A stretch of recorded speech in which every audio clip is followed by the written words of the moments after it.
呢個南瓜蒸蛋，每逢細女考完試，我都整俾佢食㗎。你兩份都俾晒細女食，咁你大女食咩啊？大女散養，個細女精養啊嘛。哇！你哋會唔會好似佢咁兩份都俾晒一個女食咁偏心嘅先？嗱，呢啲小南瓜仔咧，有啲人叫貝貝南瓜，我哋叫栗子瓜，因為佢蒸熟咗之後咧，佢嘅味道咧好似栗子咁粉糯香嘅，又甜嘅。做之前咧，我記得洗乾淨佢，因為咧連啲皮都可以食嘅，就咁樣清洗就得㗎啦。將啲皮咧洗乾淨佢。好嗱，洗乾淨嘅南瓜咧，首先咧我哋切個蓋出嚟先。嗱，將啲籽咧挖空佢。嗱，切好嘅南瓜咧，我哋首先咧蒸佢15分鐘。蒸嘅時候記得將呢兩個蓋咧放埋落去。如果水蒸氣入咗去嘅話，佢就含水，就唔好食㗎咯喎。準備一碗，裏邊打2隻雞蛋，準備2塊順德鹹牛魚，切碎佢，將鹹牛魚倒入蛋裏邊，再俾我哋佛山嘅水牛奶，比例咧係1比1.5，跟住用筷子發勻佢。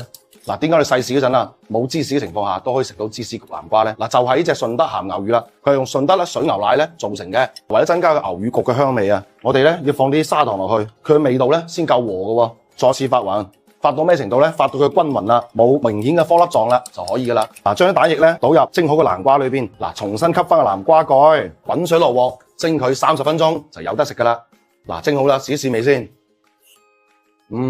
尤其攞栗子瓜蒸出嚟嘅話咧，好似食冬綠咁樣，哇，又香又綿，啲燉蛋咧充滿芝士味，食落去嘅話鹹淡適中，又香又滑，怪之細路仔咁中意啦。學識咗就馬上試下咯喎，甜碌姐。炒齋菜你落蒜啊？嘢味好多㗎喎，你仲放埋豬油喎？豬油炒餸係香好多㗎，你教㗎嘛偶像？係學似你咁做嘅話，咩功德啊都冇晒啦。嗱，羅漢齋咧係一個好古老嘅菜式嚟㗎啦，料咧就精簡到8樣，但係咧用料都好講究嘅喎。睇下有咩食材先，紅蘿蔔啦。荷蘭豆浸好嘅冬菇切絲，白玉木耳靚嘅腐竹，金針亦係黃花菜乾，仲有娃娃菜，正宗濃口粉絲。粉絲咧，我提前用溫水咧浸開佢，大概浸佢5分鐘。浸好粉絲，你想更加可口好食嘅話，俾新油，俾豉油，提前同佢入個味，撈勻佢。撈好之後咧，就留起備用。諗好多人問啦，整羅漢齋使唔使將所有材料啊一飛一飛水啊咁樣？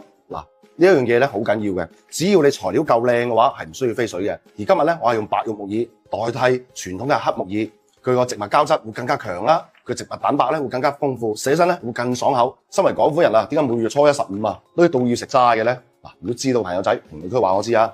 將所有材料準備好啦，熱鑊冷油，油我哋用花生油，俾多少少唔怕，因為咧齋菜咧全部都瘦物嚟嘅，油脂咧俾翻多少少係唔怕嘅。嗱，我俾啲薑片落去，薑片爆香之後啦，我哋將荷蘭豆放落去，好啦，荷蘭豆一炒到佢轉色啦，我哋將冬菇、金針、枝竹、紅蘿蔔兜佢先。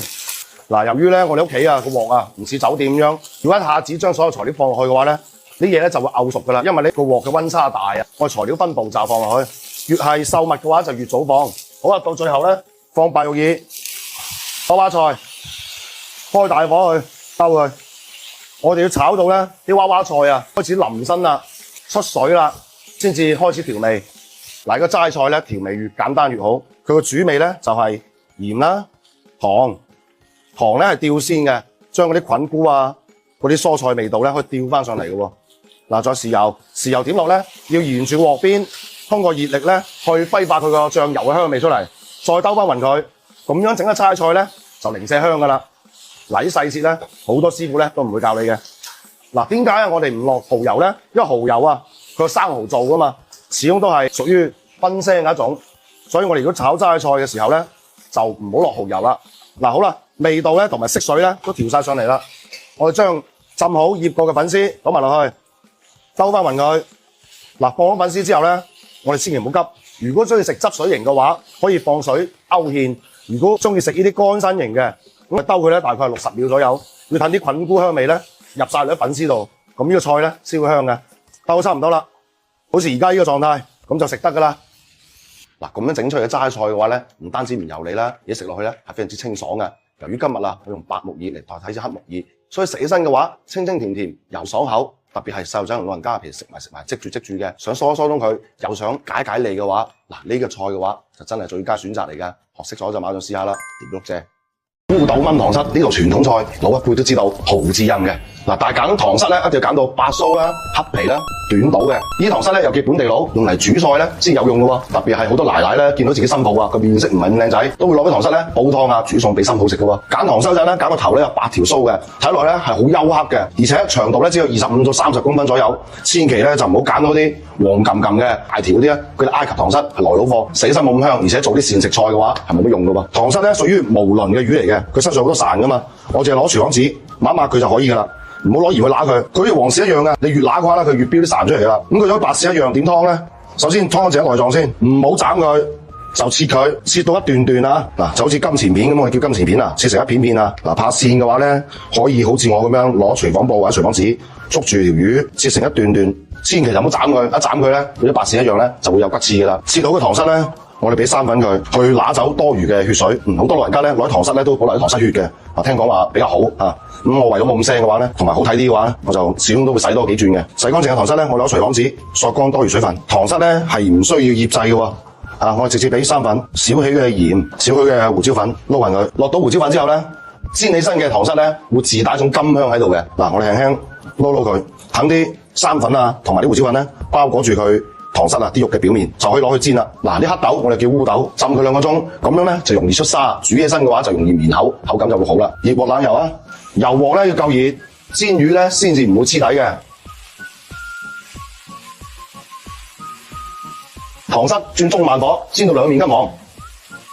嗱，呢隻本地糖虱咧，同啲外來品種嘅最大區別啦，佢肉咧係爽嘅、彈嘅。啲外來糖虱咧，啲肉咧係散嘅。嗱，好似而家咧7、8成熟，兩面金黃。留起備用，重新熱鑊冷油，放入啲花腩去煎香佢，薑片將啲花腩咧重新煎出個油脂出嚟。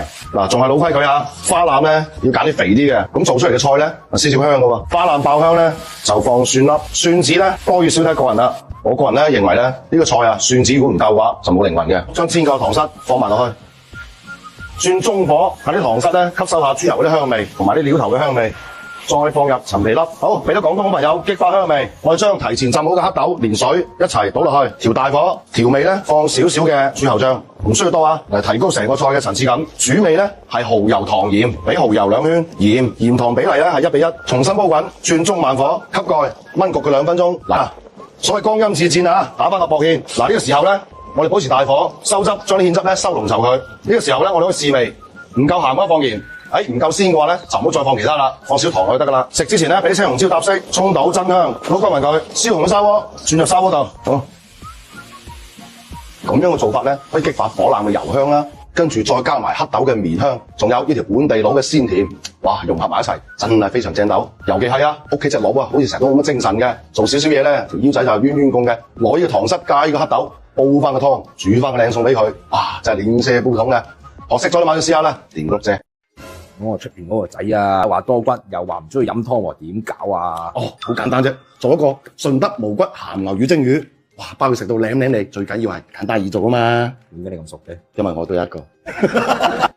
嗱，呢個天時嘅勝瓜咧，一樣好清甜嘅，但係咧要將啲角咧硬口位置咧批走佢，斜刀切薄片，咁樣蒸起身咧就快熟啦。切好嘅勝瓜提咗，俾鹽佢去揦佢，落到鹽之後咧，輕輕咁樣去撈一撈佢得噶啦。嗱，佢會變得好青綠啦，同埋啲勝瓜會提早出水。醃5分鐘之後咧，用清水洗翻乾淨佢。立秋之後嘅鯽魚咧就特別甜嘅，但係多骨啊嘛，你應該點處理佢啊？嗱，首先咧啲鱗刮乾淨佢，將裏邊啲黑膜啊同埋鐵骨血咧，想盡辦法用牙刷又好，攞咩都好，擦乾淨佢。跟住啦，將條魚柳起出嚟，將魚腩嘅大骨嘅位置咧，斜刀入，正刀出。嗱，鯽魚嘅骨刺多，但係點樣做到無骨效果咧？從魚尾開始，盡量切薄片，比硬幣仲要薄，切斷佢骨絲。咁啊，起2飛啊、3飛、4飛都冇所謂嘅。今日咧起到4飛或者係5飛嘅，咁樣做出嚟魚片咧，唔單止容易入味啦、香甜啦，仲要冇骨嘅喎。切好魚片咧，我哋攞鹽啦、少少嘅生粉，再用靚嘅純正花生油去撈均勻佢，撈到起膠啦，我哋就可以留起備用嘅咯噃。提前出好水嘅勝瓜，我哋鋪喺碟底度先，擺靚仔佢，將醃好嘅魚片咧，皮向下，肉向上，鋪喺勝瓜上邊。平時煮飯啊、煲粥啊，故意放多啲水落去，熬出啲米油出嚟，留起備用。喺粥油裏邊咧，放啲鹹牛魚落去，俾啲胡椒粉撈勻佢，一路撈咧就一路聞到咧嗰啲牛魚啊、芝士嘅香味噶啦。嗱，將調好嘅米油咧淋翻落去啲魚片度，再俾翻啲適量嘅蔥絲，水滾落鑊，大火蒸佢3分鐘就有得食啦。食之前嘅話，我哋俾翻啲迷人嘅蔥花，根據個人口味咧，俾啲杞子。無需落新油或者係醬油。咁呢度鹹牛魚蒸魚片就完成㗎啦。魚片嘅鮮味，仲有咧勝瓜嘅香甜，再加埋咧鹹牛魚呢隻野味，哇！食落去真係非常之正斗。咁樣處理個魚片咧，食唔出有骨，而足油咧同埋鹹牛魚嗰隻香味嘅話咧，帶翻魚片嗰度，哇！咁樣食落去幾重享受，真係正斗，而且製作非常方便，喺屋企都可以做得到嘅喎。嗱，學識咗你慢試下啦，甜碌姐。老豆今年啊，拆張幾嘢啦，去飲個早茶，坐6、7個鐘都話唔使去一次廁所嘅。啲服務員問我啦，究竟俾咩豬湯俾老豆食喎？邊有啊？其實每次煲湯啊，佢都偷偷地啊放呢結粒嘅嘢落去，尤其係啊坐得耐咧條大腎就冤冤公，一晚啊去幾次薯薯嘅。嗱呢啲湯啊抹低佢啦。嗱用嚟煲湯黑豆咧好講究㗎，仲咧就係啲銀絲樹嘅樹皮嚟嘅，有翻10年咁上下啊，至為之靚仔喎。你想佢煲湯有用嘅話，記得搣開佢嚟煲湯先好出味嘅喎。而且聞起身有咖啡味，千祈唔好買到嗰啲苦粒味嘅，而且咧銀絲疏撚坤嘅啫，點煲都冇用嘅。嗱，黑棗咧又稱為君千子，係屬於齒樹科植物。由於佢樹上熟啊，所以咧佢黑得嚟咧係發紫嘅，乾身得嚟咧發令嘅，食起身咧清清甜甜。佢粒核咧係好似球狀咁樣嘅，但係市面上啊好多咧烏棗咧都係攞紅棗嚟冒充嘅喎。所以咧粒核係尖形嘅，所以揀嘅時候咧一定要形狀嚟判斷佢喎。用到佢嚟煲湯啊或者沖水嘅話咧，對比紅棗啊同蜜棗啊係冇咁燥嘅，而且係非常知我哋嘅陰嘅喎。靚嘅黑棗咧係食多都唔會燥，而且用嚟煲湯啊、沖茶啊，甚至當茶果食啊，都非常之撈雞㗎。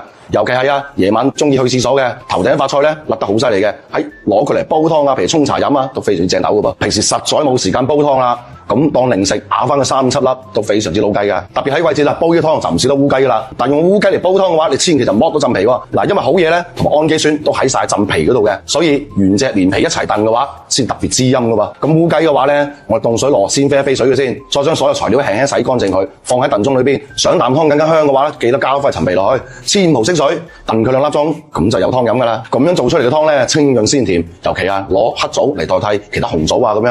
呢個湯嘅話咧，甜得嚟咧又唔燥，潤得嚟嘅話又滋陰。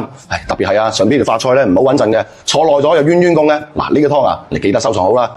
哇，做咩明仔起晒出隻眼捽盲你啊？近排隻眼唔知做乜嘢，又乾又澀，睇嘢仲要蒙查查咁樣啊！係啱晒啦。嗱，我煲俾佢2個女嘅明目魚湯，整碗俾你啊！明目魚咩嚟㗎？有名你叫啦，明目魚梗係明目㗎嘛。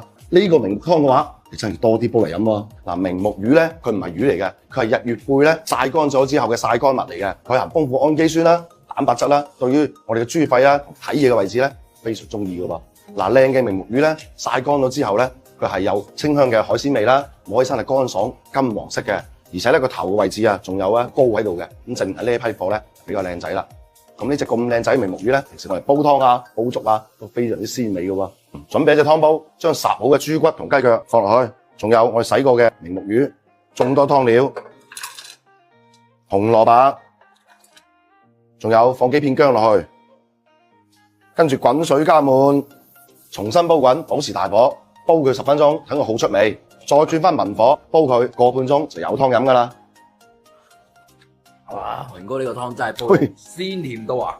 好似你咁樣啊，長期睇手機啊，攞啲煲嚟飲啊，屋企啊細路仔啊，成日都蒙住眼先睇到嘢嘅。呢個湯啊，抹低佢啦，掂碌啫。